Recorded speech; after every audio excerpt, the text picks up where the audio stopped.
তারই নেতা হওয়া দরকার। আবু বকর বলে না আমারটাই দরকার, ওমর বলে আমারটাই দরকার। তর্কাতর্কি আছে না নাই? ঝগড়াঝাটি লেগে গেল, তর্ক হয়ে গেল, কথার পিঠে কথা, কথার নাম লতা। কথা বলতে বলতে বিশ্বনবীর কণ্ঠের চাইতে দুইজনের কণ্ঠ উঁচু হয়ে গেল।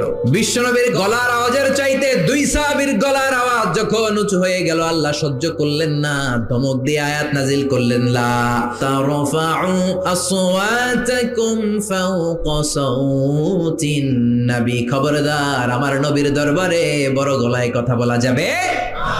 এই আয়াত নাজিল হওয়ার পরে সাইয়েদনা ওমর ফারুক বিশ্বনবীর কাছে যদি কথা বলতে আসতেন, ফিসফিস করে কথা বলতেন, নবী কিছুই বুঝতো না। বিশ্বনবী বলতেন, ওমর কি বললা, আর একটু জোরে বলো, কি বললা? বিশ্বনবী ইন্তেকাল করেছেন, কিন্তু এই আয়াতের হুকুম আজ বলবৎ আছে না নাই? মা বাবার সামনে বড় গলায় কথা বলা যাবে না। ইমাম সাহেব, খতিব সাহেব, ইসলামী আন্দোলনের বড় আমির, তাদের সামনে বড় গলায় কথা বলা যাবে